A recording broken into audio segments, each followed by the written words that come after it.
যেদিন রাষ্ট্রপতি শাসন হবে পুলিশ চোখ পাল্টি করবে। এই যে পুলিশ আজকে এদের এইসব কাণ্ড করছে, জুতো বইছে, ব্যাগ বইছে, দড়ি ধরে দাঁড়িয়ে আছে, আপনাকে অনুরোধ করব, আপনি এখন হয়তো রাস্তায় আছেন, বাড়িতে পৌঁছে আপনার পিসি মমতা ব্যানার্জিকে বলবেন আপনাকে যে কোনো সিটে লড়তে হবে, ইনক্লুডিং ভবানীপুর। সেক্ষেত্রেও আমি বলবো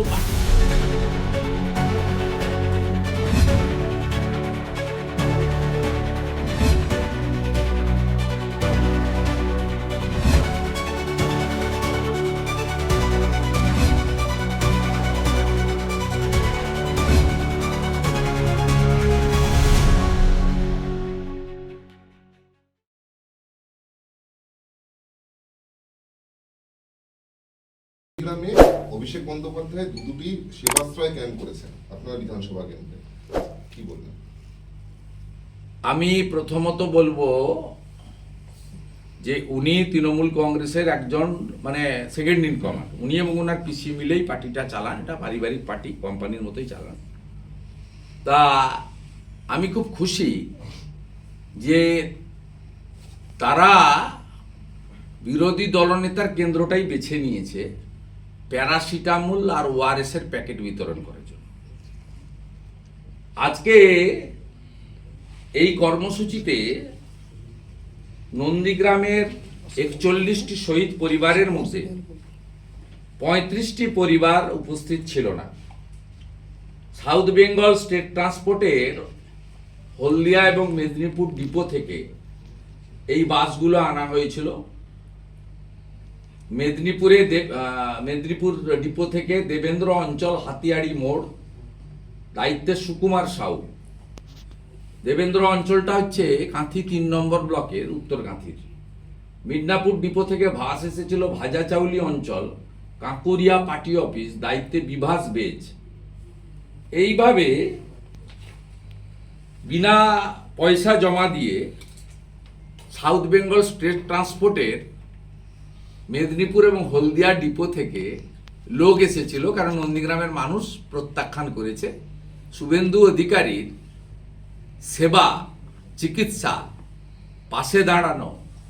এটা সারা বছর ধরে হয় এবং আজকে নয়, এটা আমি করে আসছি 2006 সালের 3রা নভেম্বর থেকে।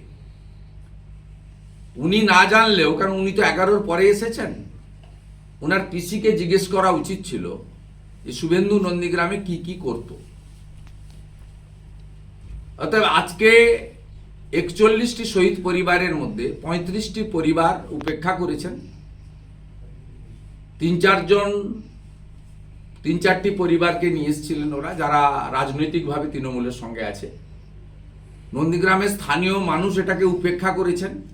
আর নন্দীগ্রামের মানুষের এত অভাব নেই ওই প্যারাসিটামলের বড়ি নেওয়ার জন্য ওই পুলিশের চেকিং, মেটাল ডিটেক্টর, অ্যালসিসিয়ান কুকুর শুঁকবে গা, এসব করে ঢোকার জন্য। নন্দীগ্রামের মানুষ এত সস্তা নন। এই মানুষ 235-এর দম্ভ সিপিএমের ধ্বংস করেছে। ব্রিটিশের সময় নন্দীগ্রামে অত্যাচারী ব্রিটিশের দারোগাকে খড়ের গাদার ভিতরে ঢুকে পুড়িয়ে দিয়েছিল। এই নন্দীগ্রাম স্বাধীনতা আন্দোলনে বিরাট ভূমিকা নিয়েছে। পরবর্তীকালে বাম আমলে 1982 সালে নন্দীগ্রাম আন্দোলনে একটি কলেজের ছাত্র, সীতানন্দ কলেজের ছাত্র শহীদ পর্যন্ত হয়েছেন। এখানকার বড় বড় মাপের নেতারা রাজ্য স্তরে নেতৃত্ব দিয়েছেন নন্দীগ্রাম থেকে নির্বাচিত হয়ে। অতএব নন্দীগ্রাম না থাকলে ওনার পিসি মুখ্যমন্ত্রী হতেন না, উনি দিল্লি থেকে কলকাতাতে আসার সুযোগও পেতেন না। উনি যে 11-21 জুলাই প্রথম ওনার আবির্ভাব হলেন, আবির্ভাব দিবস 21 জুলাই, সেই বছর প্রথম ব্রিগেড প্যারেড ময়দানে বৃষ্টির মধ্যে ওই ডিম ভাত উৎসব হয়েছিল। আমিও ছিলাম। আমার হাত থেকে মাইকটা কাড়িয়ে ওনার হাতে নিয়ে নিয়েছিলেন মুখপাত্র, যিনি সারাদিন বলেন বাড়িতে বসে, তা তিনি নিয়েছিলেন। যাই হোক, আমি নাম করতে চাই না। অতএব নন্দীগ্রামের মানুষ উপেক্ষা করেছেন। উনি কিছু কথা বলেছেন, আমি সাধারণত ওনার কথার প্রতিক্রিয়া দিই না।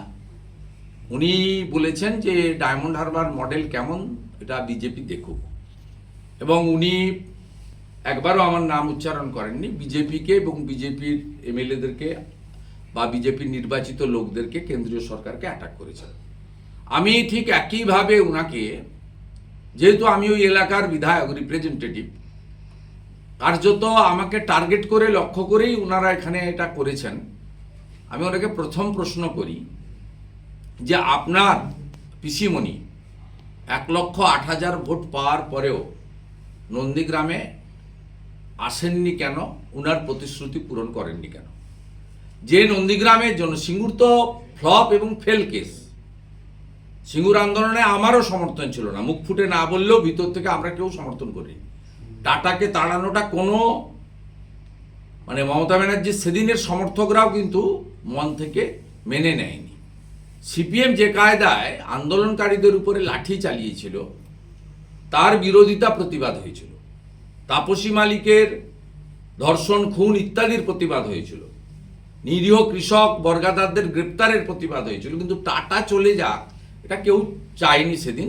সেই কারণে আমি ওই আন্দোলনে শরিক ছিলাম না, যুক্ত ছিলাম না। আপনারা আমার কোনো ভূমিকা সেখানে দেখতে পারবেন না। 2 দফায় যে আন্দোলন করেছিল সিঙ্গুরে, কিন্তু নন্দীগ্রামের আন্দোলন ছিল বর্ষতা বিরোধী আন্দোলন। তৎকালীন মুখ্যমন্ত্রী বুদ্ধদেব ভট্টাচার্য নিজে তিনি বলেছিলেন অপ্রথাগত চিঠি, এইচডিএ নবী অধিগ্রহণের চিঠি দিতে পারেন না। এবং 14ই মার্চ 2007-এর পরে 19শে মার্চ তৎকালীন জেলা শাসক অনুপ আগরওয়ালকে দিয়ে প্রত্যাহার করা হয়েছিল আপনার এই নোটিফিকেশন। আমি ওনার কাছে প্রশ্ন করতে চাই, 15 বছর মুখ্যমন্ত্রী কি কি দিলেন? মুখ্যমন্ত্রী নন্দীগ্রামে 12 সালের 14ই মার্চ এসে বলে গেছিলেন শহীদ মিনার বানাবো, সুদৃশ্য হয়নি।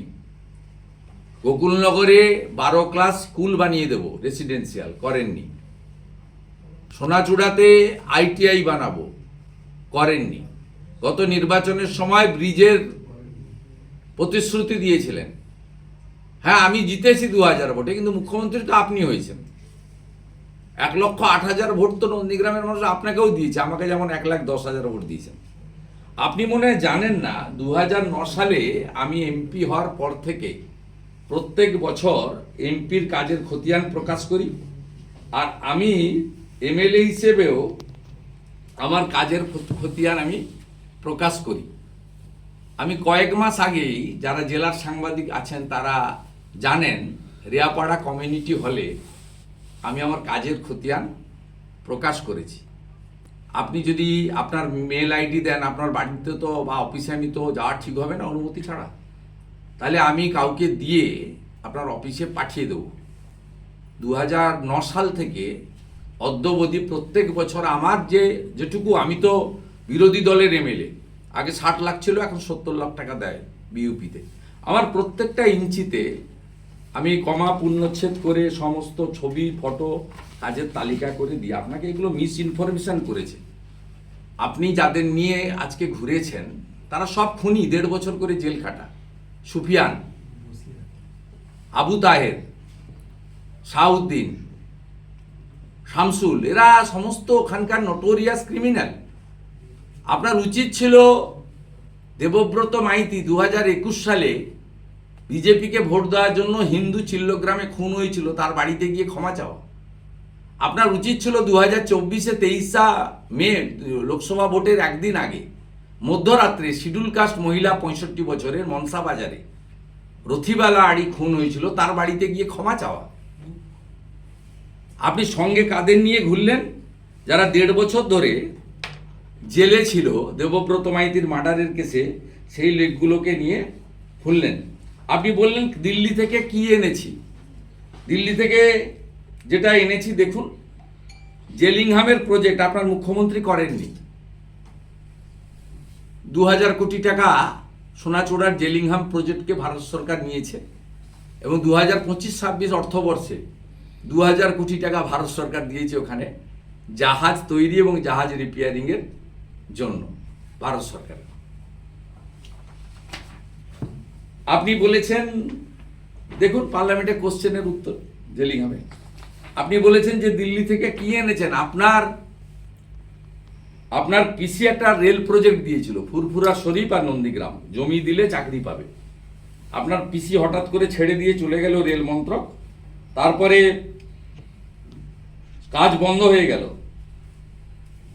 আপনার বন্ধ হয়ে গেল। আমি মাননীয় প্রধানমন্ত্রীর আশীর্বাদ নিয়ে কেন্দ্রীয় রেলমন্ত্রী অশ্বিনী বৈষ্ণবজিকে দিয়ে আমি নতুন করে এই রেল প্রজেক্ট চালু করি এবং থ্রু হাইকোর্ট রেল আপিলে যায়নি। 834 জন রেলে গ্রুপ ডিতে চাকরি পেয়েছে নন্দীগ্রাম থেকে এই 4 বছরে নরেন্দ্র মোদীজির প্রধানমন্ত্রীত্বে, অশ্বিনী বৈষ্ণবের রেলমন্ত্রীতে 834 জন চাকরি পেয়েছে।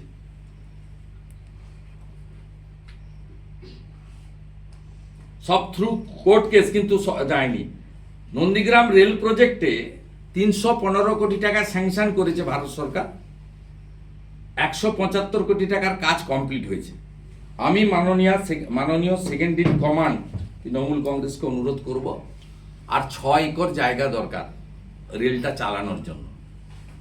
আপনারা জমি দিচ্ছেন না, আপনি দয়া করে 6 একরের জমিটা দিয়ে দেন।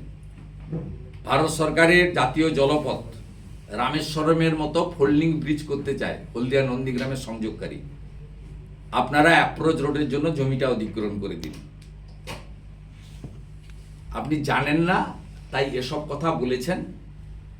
আমি আপনাকে বলি যে নন্দীগ্রামের মানুষ কি করবে আমি কোনোদিন বলি না, ওখানকার আমি আত্মীয়, দায় দরকারে প্রত্যেক দিন মানুষের সঙ্গে থাকার চেষ্টা করি আমার সীমাবদ্ধ ক্ষমতা দিয়ে।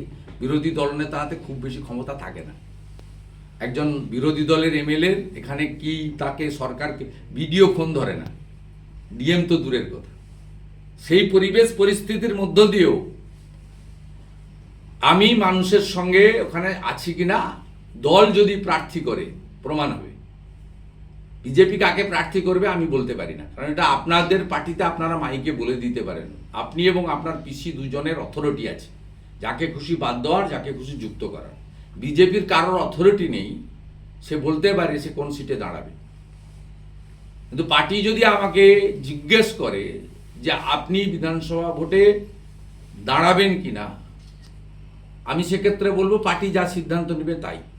পার্টি যদি জিজ্ঞেস করে যে আপনাকে যে কোনো সিটে, যেটা রিজার্ভ নয়, কারণ এসসি বা এসটি রিজার্ভ সিটে আমি দাঁড়াতে পারবো না, আপনাকে যে কোনো সিটে লড়তে হবে ইনক্লুডিং ভবানীপুর, সেক্ষেত্রেও আমি বলবো পার্টির যা নির্দেশ সেটা পালন করব। আমি চিরদিনই তৃণমূল করেছি, বিজেপি করছি, পার্টির ডিসিপ্লিন ওয়ার্কার।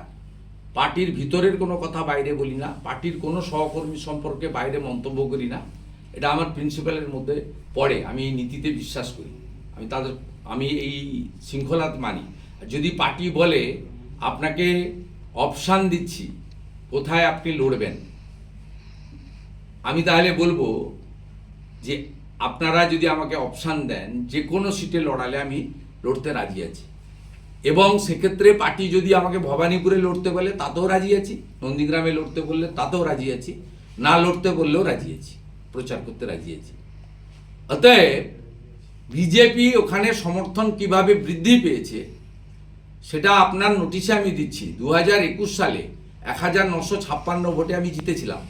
2023 রাজ্য পুলিশ দিয়ে ভোট হয়েছে, 17টা গ্রাম পঞ্চায়েতের মধ্যে 11টাতে বিজেপি জিতেছে, 2টো পঞ্চায়েত সমিতি বিজেপি জিতেছে। 2024 লোকসভা ভোটে প্রাক্তন বিচারপতি অভিজিৎ গাঙ্গুলি 8,200 ভোট লিড পেয়েছেন নন্দীগ্রাম থেকে। আর 2024 শেষ থেকে অদ্যাবধি মোট 33টা সমবায় সমিতির ভোট হয়েছে রাজ্য পুলিশ দিয়ে, তার মধ্যে 29টাতে ভারতীয় জনতা পার্টি সমর্থিত লোকেরা জিতেছে, আপনার চোরেরা হেরেছে। এবার আগামীও যে ভোটের আগে 2-3টে সমবায় আছে সেখানেও নন্দীগ্রামের লোক যোগ্য জবাব আপনাকে দেবে। এবং 1956 সঙ্গে আরেকটা শূন্য লাগিয়ে ন্যূনতম 19,560 বেশি ভোট নিয়ে ভারতীয় জনতা পার্টির মনোনীত প্রার্থী, পদ্মফুল প্রতীকের মনোনীত প্রার্থী নন্দীগ্রাম থেকে জিতবে চোরেদের হারিয়ে। আমি আপনাকে অনুরোধ করব, আপনি এখন হয়তো রাস্তায় আছেন, বাড়িতে পৌঁছে আপনার পিসি মমতা ব্যানার্জিকে বলবেন নন্দীগ্রামে আরেকবার লড়তে। ওনাকে একবার হারিয়েছি, দ্বিতীয়বার হারাতে চাই। ভবানীপুরেও হারাবো, আর নন্দীগ্রামে যদি মমতা ব্যানার্জি লড়েন সেখানে মমতা ব্যানার্জিকে হারাবো। আর আপনাকে যারা তথ্য দিয়েছে সমস্ত ভুল তথ্য, আপনি যে যে কথাগুলো বলেছেন আমি সাধারণত উত্তর দিই না। আমি আজকে আপনার অনেকগুলো প্রশ্নের উত্তর দিয়েছি, বিশেষ করে মানুষের পাশে থাকা এবং উন্নয়নের ক্ষেত্রে। আর আপনি দয়া করে আপনার অফিসের অ্যাড্রেস জানি আমরা, পুলিশ ঢুকতে দেবে না, মেল আইডি পাঠিয়ে দেবেন পেন ড্রাইভে সম্প্রতি যে উন্নয়নের খতিয়ান আমি প্রকাশ করেছি প্রতি বছরের মতো, সেটা আপনার কাছে আমি পাঠিয়ে দেবো। আপনি তাহলে সেটা দেখে আপনিও যেভাবেই হোক জিতেছেন, কীভাবে জিতেছেন সেটা কোর্টে বিচারাধীন, তাই আর মন্তব্য করলাম না, হাইকোর্টে বিচারাধীন। তা অভিজিৎ দাস ববি সেখানে কেস করেছেন এবং election commission CCTV camera tampering হয়েছে ফলতাতে ডায়মন্ড হারবারে, সেটাও লিখে দিয়েছে। তা সেটা সেখানে বিচার চল, সেটা নিয়ে আমি বলবো না, যেভাবেই হোক আপনি জিতেছেন। তাই আপনারও এখান থেকে যদি কিছু শেখার থাকে আপনি শিখবেন, নেওয়ার থাকলে নেবেন, ঠিক আছে? আপনি আমার বিধানসভা কেন্দ্রে আসার জন্য স্বাগত। আশা করি কোনো অসুবিধা হয়নি এবং খুব ভালোভাবে এসেছেন। আপনার এবং আপনার পরিবারের কুশল কামনা করি। ফারাক্কায় শুনানি স্তব্ধ রয়েছে এবং তার সঙ্গে সেখানকার যে মূল অভিযুক্ত যিনি এসব ভাঙচুর করেছিলেন মনিরুল ইসলাম, তাকে এখনো পর্যন্ত গ্রেফতার করা হয়নি। ওর নাম এফআইআরই দেয়, গ্রেফতার করবে কেন? শুভেন্দু অধিকারীর গাড়িতে পেট্রোল ডিজেল দিলে শুভেন্দু অধিকারীকে 109 মামলায় আসামি হতে হয়। আপনি কোথাও দেখাতে পারবেন 109 মামলার সঙ্গে দাঁড় করাতে পারবেন এই মামলা? আপনি এ রাজ্যে আছেন যে রাজ্যের ডিজি এবং সিপি চুরি করতে যায়, মোবাইল চোর, কি নিকৃষ্ট মানের চোর! এত ভিখারি জানতাম না। ইডির ফোনগুলো মনে হয় দামি ফোন, আইফোন মনে হয় নতুন যে বেরিয়েছে, অত দামি ফোন তো আমার নেই, আমার আইফোন আছে 60-70 হাজার টাকা দাম। মুখ্যমন্ত্রী যে ফোন ব্যবহার করেন অত দামি নেই, তো 2.5 লাখ টাকার ফোন। আমি দেখেছি ওনার হাতে ছিল, একটা না 3টে আছে জানি না। তারপর 2টো ঘড়ি দেখছে, এটা ঘড়ি না কি জানি না আমার তো। ঠিক আছে, ভালো থাকুন। এসআইআর প্রাক্তন বিদেশ সচিব তাকে ডাক দিয়েছে কেন এসআইআর? আপনাকেও ডাকতে পারে, ভুল যদি লিখে দেন কটা আপনি যদি 85 বছর না হন, অসুস্থ না হন, আপনি অ্যাপ্লাই করে দেবেন। যার অসুবিধা আছে, আমি দিল্লিতে আছি, যে আসতে পারবো না, ভার্চুয়ালি করে দেবেন। অসুস্থ আছেন, আসতে পারবেন না, ইলেকশন কমিশনের বাড়িতে লোক পাঠিয়ে দিচ্ছে, সব অপশান দিয়েছে, অল অপশান আর ওপেন। কোঅপারেট করুন, ইলেকশন কমিশনকে কোঅপারেট করুন। বাংলাদেশে মুসলমান রোহিঙ্গা মুক্ত করতে হবে, কোঅপারেট করতে হবে, ঘুষপেটিয়া তাড়াতে হবে। দেশের প্রশ্ন, আগামী ভবিষ্যতের প্রশ্ন, আপনার ছেলে মেয়েদের প্রশ্ন, আপনার ভাইপো ভাইজিদের প্রশ্ন, আপনার নাতি নাতনিদের প্রশ্ন, সবাই কোঅপারেট করুন। ফর্ম 7 নিয়ে তো আপনারা অনেক বাধার সম্মুখীন হচ্ছেন। ফর্ম 7 নিয়ে ভাঙচুর, অবরোধ বিভিন্ন জায়গায় দেখা গেল। আমি শুরুতেই বলেছি, করছে, ভালো করছে, তো ভালো করছে ইলেকশন কমিশন এবং রাজ্য সরকার, রাজ্য পুলিশ বুঝে নেবে। বিজেপি দর্শক, এটা যে মহাজঙ্গল রাজ চলছে সবাই জেনে গেছে। আমি আপনাকে আবারও বলছি, ফেব্রুয়ারির 3য় সপ্তাহে যদি ভোটার লিস্ট পাবলিকেশন না হয়, নির্বাচন করতে পারবেন। আর নির্বাচন না করলে মন্ত্রিসভা হবে, মন্ত্রিসভা না করলে রাষ্ট্রপতি শাসন কাউকে লাগাতে হবে না, চাইতে হবে না, এমনি হয়ে যাবে। আর যেদিন থেকে এদের হাতে ক্ষমতা চলে যাবে, সিপিএম তো ধক করে এখনো আছে, 5.5% ভোট পেয়েছে লাস্ট লোকসভাতে, টিকে আছে ধুক করে। 200-500 লোক হয়, ব্রিগেড ডাকলে 40-50 হাজার লোককে জড়ো করে গোটা রাজ্য থেকে। এখনো পার্টি সেবী কিছু কর্মী, পুরনো বয়স্ক লোকজন আছে, কিন্তু এদের তো 1 মিনিট লাগবে না, হাওয়া হয়ে যাবে। আপনি পুলিশ তুলে নিন, হাওয়া হয়ে যাবে। আপনি বলুন, আজকে যে তৃণমূলের একজন সাংসদ এলেন, আমি কোলাঘাটের ওপারের হিসাবটা জানি না, আমি কৌস্তব বাগচি অ্যাডভোকেটের পোস্ট দেখছিলাম, 3000 ফোর্স ডিপ্লয় করেছে, কোনো দরকার ছিল? কোনো রাস্তায় কোথাও কেউ একটা শব্দ বলেছে? কোথাও বিজেপির কোনো পতাকা, কোথাও পার্টি অফিসে দাঁড়িয়ে লোক জড়ো করা, কোনো ঝামেলা অশান্তি কেউ করেছে? নন্দীগ্রামে এমন এমন এলাকার উপর দিয়ে আপনি গাড়ি করে গেছেন, সেই এলাকা আপনার দল নেই, আপনি এন্ট্রি নিয়েছেন খোদামবাড়ি 2, এই বিজেপির দুর্গ, সব গ্রাম পঞ্চায়েত বিজেপির। তারপরে ঢুকেছেন হরিপুর বিজেপি ছাড়া অন্য কেউ নেই। তারপরে ঢুকেছেন নন্দীগ্রাম প্রপার অঞ্চল, বিজেপির পঞ্চায়েত। আমাদের সকলকে আমি বলে দিয়েছিলাম কিচ্ছু করার দরকার নেই, কোনো প্রশ্নই নেই, কেন গুরুত্ব দেবেন? লড়াই তৃণমূল কংগ্রেসের বিরুদ্ধে, লড়াই রাজনৈতিক লড়াই মুখ্যমন্ত্রী মমতা ব্যানার্জির অপশাসনের কুশাসনের বিরুদ্ধে, কোনো ব্যক্তিগত লড়াই নয়। আর এদের পাতা ফাঁদে পা দেবেন না, এদের পুলিশ নির্ভর। এরা সবসময় সুযোগ খোঁজে পুলিশকে কিভাবে ব্যবহার করবে। যেদিন রাষ্ট্রপতি শাসন হবে পুলিশ চোখ পাল্টি করবে। এই যে পুলিশ আজকে এদের এইসব কাণ্ড করছে, জুতো বইছে, ব্যাগ বইছে, দড়ি ধরে দাঁড়িয়ে আছে, কোনো লোক নেই রাস্তায়, দেখান না টিভি। কেন ফেসবুক লাইভ করতে করতে 5 বার 6 বার করে বন্ধ করছিলেন? লোকগুলো ছিল না বলে। সবাই আমি তো দেখিনি ফেসবুক, যারা দেখেছে আমাকে ছেলেরা রিয়াক্ট করছে। আমার তো ডাইরেক্ট রিচ রয়েছে, হাজার হাজার লোকের সঙ্গে ডাইরেক্ট ইন্টারাকশন হয় ফেসবুকে, মানে হোয়াটসঅ্যাপে হয়, চ্যাটিং হয়, আমি দেখি, ব্লুটিক পড়ে। তা আমি দেখছিলাম লোকজনই বলছিল এই ফেসবুক করতে করতে 8 বার 10 বার ড্রপ করে দিচ্ছে, মানে লোক নেই রাস্তায়, দড়ি আছে লোক নেই। এই পুলিশই দেখবেন এই দড়ি দিয়ে আপনাদের কোমরে বেঁধে নিয়ে আসবে। ডিজিপির আইনজীবী আজকে বলছেন যে Z+ প্রোটেক্টি ছিলেন, তাই তিনি গিয়েছিলেন সেখানে। ডিজিপি আইনজীবী বলছেন যে Z+ ক্যাটাগরি প্রোটেক্টি ছিলেন, তাই তিনি সেখানে গিয়েছিলেন। ডিজিপি কখনো Z+ প্রোটেক্টেড থাকতে পারে না। ব্লু বুকেও কোথাও লেখা নেই যে Z+ ক্যাটাগরির ডাইরেক্টর অফ সিকিউরিটি থাকতে পারে।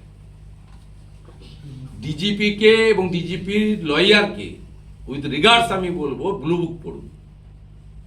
ব্লু বুকে পরিষ্কার বলা আছে যে Z+ সিকিউরিটির ক্ষেত্রে কে করবে। ডিজিপি সরকারি প্রোগ্রামে থাকবেন বাধ্য। মুখ্যমন্ত্রী বিদেশে গেলে, দিল্লি গেলে তাকে ছাড়তেও যাবেন, সিঅফ করবেন, তাকে রিসিভও করবেন, এগুলো উনি করতেই পারেন। কিন্তু in question of blue book, সেখানে Z+ ক্যাটাগরির ক্ষেত্রে ডাইরেক্টর অফ সিকিউরিটির উপরেই দায়িত্ব ন্যস্ত করা হয়েছে। সেখানে কি ক্যাটাগরির কতজন থাকবেন, আইপিএস কত, ডিএসপি কত, পরিষ্কার বলা আছে। আপনি গেছিলেন, মমতা ব্যানার্জি ফোন করে ডেকেছে, এই রাজীব, এই মনোজ চলে এসো, চুরি করতে যাব। গ্যাং অফ চোর, গ্যাং অফ ডাকাত ভারতবর্ষের সংবিধানকে ডাকাতি করতে গেছে, চোরেদের প্রোটেক্ট করতে গেছে। গোটা পশ্চিমবঙ্গ স্লোগান দিচ্ছিল, জেনে গেছে জনতা, ফাইল চোর মমতা। আজকে তো হাইকোর্ট দেখার পরে অবাক আমরা, এই নিকৃষ্ট মানের চোর মমতা ব্যানার্জি আর রাজীব কুমার মোবাইল ফোন পর্যন্ত চুরি করে নিয়েছে। ছি ছি ছি, লজ্জা রাখার কোনো জায়গা নেই। দাদা কলকাতা পৌরসভার 109 নম্বর ওয়ার্ডের বিএলও অশোক দাসের অনেক সন্ধ্যা গেছে তোমার ফেরো ভাই। স্ত্রীর বিস্ফোরক অভিযোগ যে শাসক কাউন্সিলর ও তার সহযোগী রাজু বিশ্বাসের ক্রমাগত হুমকির জেরে তিনি আত্মহত্যা করেছেন। যেখানে যদি যা ঘটে থাকে, কিছু অসুস্থ, কিছু অ্যাক্সিডেন্ট হয়ে থাকতে পারে, কিন্তু যেখানে যা চাপ নিতে পারেননি সেটা তৃণমূল কংগ্রেসের জন্যই হয়েছে। এটা প্রথম দিন থেকে সবাই বলেছে, আমরাও বলেছি। কারণ এখানে রাজ্যের বিরোধীদের কোনো সুযোগ নেই কাউকে চাপ দেওয়ার। আর আমাদের পার্টি, আমি যে পার্টি করি সে পার্টি তো এই নীতিতে বিশ্বাসই করেন। এবং এই কারণে বাকি 11টা রাজ্য থেকে কোনো অভিযোগ আসেনি, ইনক্লুডিং তামিলনাড়ু। শুধু পশ্চিমবঙ্গ থেকে অভিযোগ এসেছে। কোনো রাজ্য থেকে কোনো অভিযোগ কেউ করেনি, না শাসক না বিরোধী। আমরা তামিলনাড়ুতে বিরোধী আমরা করি, উত্তরপ্রদেশে ওরা বিরোধী, সমাজবাদী পার্টি, ওরা করে। 12টা স্টেটে কোনো অভিযোগ নেই, শুধু পশ্চিমবঙ্গ।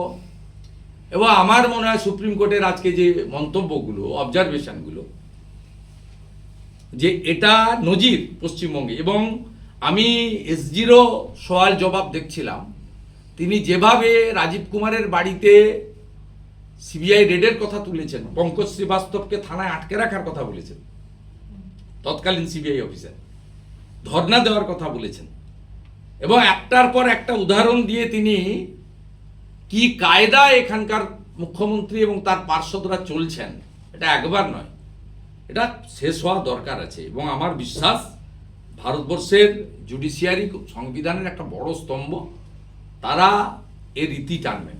বাকিটাটা পশ্চিমবঙ্গের জনতা জনার্দন গণদেবতার হাতে, তারা ইতি টানবেন।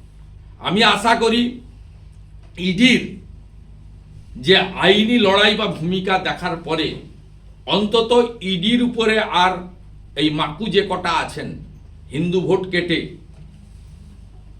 ভোট কেটে তৃণমূলকে রাখতে চান আর আঙুল তুলবেন না। আর সন্ধ্যাবেলা যারা টিভিতে গিয়ে টক শোতে গিয়ে ফিটিং এসব বলেন, দয়া করে বলবেন না। ইডি যে ধরনের লড়াই করেছে এবং আজকের যে petition, please suspend DGP Rajeev Kumar, CP Manoj Verma, DC south Priyabrata immediately, start departmental proceedings, Supreme Court should take up the issue এবং সুপ্রিম কোর্ট ডিওপিটিকে নির্দেশ দিক এ সংক্রান্ত বিষয় নিতে, যেহেতু তারা সেন্ট্রাল ক্যাডারের অফিসার। এই পিটিশনের ছত্রে ছত্রে ইডি যে সংবিধান বাঁচাতে চায়, ইডি যে তাদের দেওয়া অধিকারকে সুরক্ষিত করতে চায় এবং জিরো টলারেন্সের নীতিতে তারা আইনি লড়াই করছে। আমি ইডির এই লড়াইকে হ্যাটস অফ জানাই। বাকিটা কোর্টের উপরে। কোর্ট কোনো রাজনৈতিক দল চালায় না, কোনো সংস্থা কোনো রাজনৈতিক দল চালায় না। তাদের এই লড়াই পশ্চিমবাংলার মানুষ যেটা চেয়েছিলেন, যে যদি আজকে সংবিধান প্রদত্ত ক্ষমতার অধিকারী কেন্দ্রীয় এজেন্সির উপরে এই হামলা হয়, রাজ্যের প্রশাসনিক কর্তৃক চিফ সেক্রেটারি, ডিজিপি, সিপি, মুখ্যমন্ত্রীর প্রিন্সিপাল সেক্রেটারি, একাধিক আইপিএস তাদের নেতৃত্বে, তাহলে সাধারণ মানুষ কোথায় যাবে? সেই লড়াইটা ইডি যথাযথভাবে করেছেন। বাকিটা আমরা 3রা ফেব্রুয়ারি সুপ্রিম কোর্টের সেকেন্ড হিয়ারিং এবং ফাইনাল জাজমেন্টের জন্য ওয়েট করবো বাংলার মানুষ। দাদা, নন্দীগ্রামে সেবাশ্রমে যারা শহীদ পরিবার গিয়েছিল তাদের দিকে অভিষেক বন্দ্যোপাধ্যায় সিকিউরিটি হ্যারাসমেন্ট করেছে, কোন ছবি ধরা পড়লো আজকে? পুলিশের খুব বাড়াবাড়ি আছে, এবং পুলিশ সব সময় ছবি লোকাতে চায় মানুষকে। আমাদের সামনেও তো আমাদের এগেনস্টে বা আমাদের ওজোর আপত্তি অনেক কিছু করেন। কালকেই তো জঙ্গলমহলে মানুষ আমাকে জামবনিতে বলছিলেন যে আপনি তো এসে 2010-এ মমতাকে মুখ্যমন্ত্রী করতে বলেছিলেন। আমি বললাম হ্যাঁ, আমি বিশ্বাস ভরসা নিয়ে বলেছিলাম। একটা ট্রাস্ট বলে শব্দ আছে, সেই শব্দের উপরে গোটা পৃথিবী দাঁড়িয়ে আছে। আমি বিশ্বাস করেছিলাম। সিপিএম ঠকিয়েছিল। অমর বসুরা, শম্ভু মান্ডিরা যারা জামবনির নেতা ছিলেন, ডহরেশ্বর সেনরা ওখানে যারা নেতা ছিলেন, পুলিন বিহারী বাস্কেরা, সিপিএম করেনি, কথা রাখেনি। আমি তাই বলেছিলাম যে আনুন, পরিবর্তন আনুন। সেদিন মমতা ব্যানার্জিকে দেখেছিলাম, সঙ্গে ছিলাম, 15 বছর দেখা হয়ে গেছে। উনি আমার কাছে রিপোর্ট চাইছেন, আমি তো রিপোর্ট দিয়ে দিলাম যে জেলিংহামের জন্য 2000 কোটি, 315 কোটি টাকার নন্দীগ্রাম দেশপ্রাণ রেলের জন্য। আর আমি তো যা করেছি সব ছত্রে আমার 4 বছরের এমএলএর হিসাব দিয়ে দিয়েছি, 2টো এমএলএর অফিস সব।